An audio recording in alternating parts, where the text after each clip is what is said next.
And I've been a ham for about 60 years, and I love the hobby.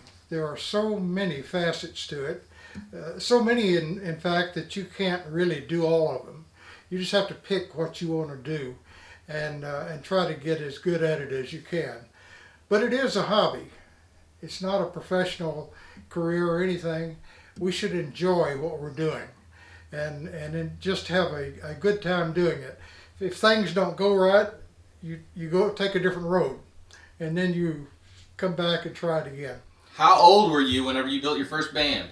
Or built your first, radio? Okay. I started in radio in 1948 when I built my first crystal set. We lived in a very, very rural area with no electricity, no telephones, no nothing.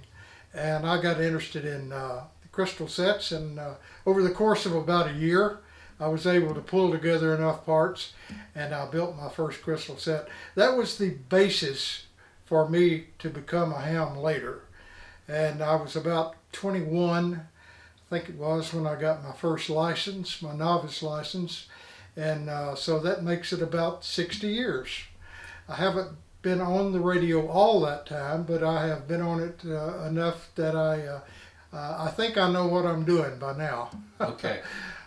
One last question I have for you, and you don't seem to have it here, but you just, I know you're, anyway, so you have repaired old radios before, correct? Yes.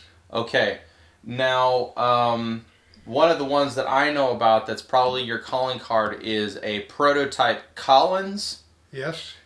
That is currently not working. That's correct. But you have gotten it to work in and out of working condition in the past. And that was a transceiver, that was a prototype.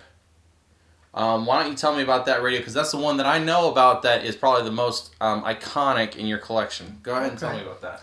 All right. The thing that I enjoy the most about ham radio is really repairing old ones, resurrecting them, bringing them back from death to being on the radio, on the bands. And I do that all the time whenever I can find something I really want to work on. One of the radios that is the most pleasing for me is an old Collins KWm-1, which was really a prototype. It was built in 1956. They built like a 25 or 100, I don't know. There's some figure, very small number. Sent them out to various engineers for review. Anyway, that became a production item, and they built about 1,200 of those.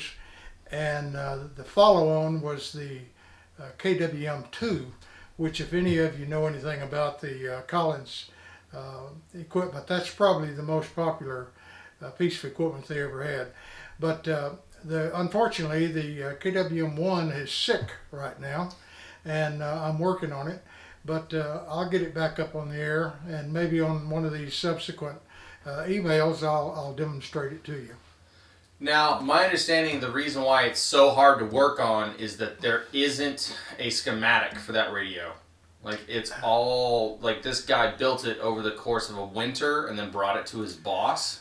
Well, that's true. The history behind that, there was a gentleman by the name of Gene Sente, who was an engineer for Collins.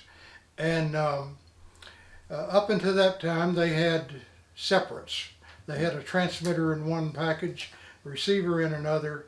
The nature of the equipment that was available, the components, was that you did have to have them in two different chassis. Well, he decided that he could combine those into a transceiver, a receiver-transmitter combination in one chassis. And he did that. He did it over the one winter. I guess when he went home from his normal job up there at Collins, he was designing that thing. And when he got it to where it would play and receive, he presented it to Art Collins, the owner of that company, and the rest is history. It became a product immediately, and was the root design for all of the other subsequent transceivers that were built.